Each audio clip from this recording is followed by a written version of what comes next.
this week's news, very obviously there, which you know we have to come to, Trump's sort of ban on people from some Muslim countries being able to visit your head office. You must have people who are affected by that. What's your reaction to it? Oh, look, so I sent something out, John, to all of our employees because we have a lot of people that live outside the United States and they're concerned, they're afraid of what's going on. So, we speak out to say, gosh, we understand that safety is really important, but we also want to be able to work with the people that work for GE and allow them to still travel in and out of the United States. So you oppose the ban?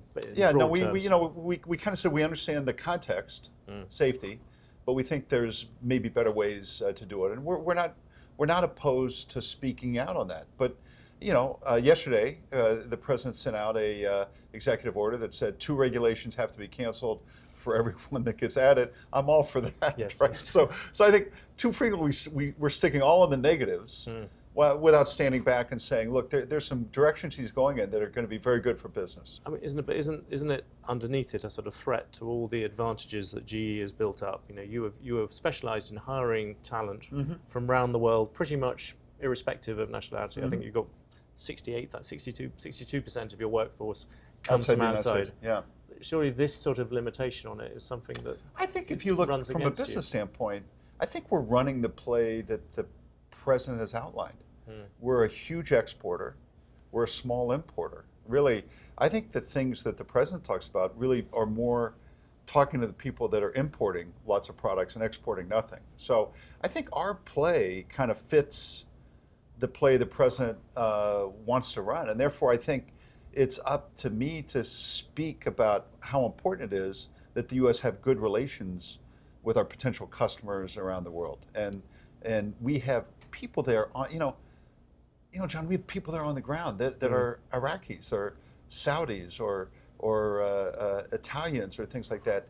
And they can help us, I think, with our local customers, provide that local face. Is there anything in terms of building walls with Mexico or anything to do with in terms of this sort of ban on people coming in? Does any of that help manufacturing? I think that philosophically, we believe in trade.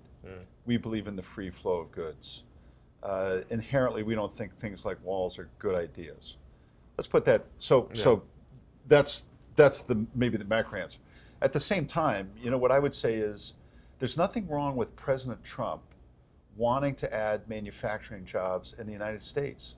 The president of China wants to add manufacturing jobs. The president of Mexico wants to add manufacturing jobs. The president of Germany, or the chancellor of Germany, wants to add manufacturing jobs. So I think his thrust on how do we help exporters? How do we help exporters? How do we find ways to help exporters? I think that's a good thing. What about the relationship with China? Is the prospect of any kind of trade dispute with China, does that worry you a lot, or would that affect? So not just in the GE context. Yes. I think in the economic context, there's no good case to be made with the 2 biggest economies on earth being in a trade war. I think that relationship, a bilateral relationship between the U.S. and China, is significantly important for the whole world. And so that's one that I would be very strong on. The issue of deregulation and the issue particularly of corporate tax, is that something where is there from America's point of view first, not just from GE's, but from America's point of view, is there something you particularly want him to do in that field? Well, look, I think it's a place where you're going to have different camps in business who have different, I respect Walmart, but we're going to have a different perspective on tax reform as Walmart. Doesn't mean they're a bad company or G's good or vice versa.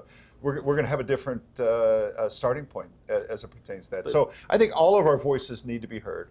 But if the president can't act on tax reform with a Republican Congress and a Republican presidency, that is a big miss for where we are right now. And then I think on regulations, look, the fact is regulations have exploded.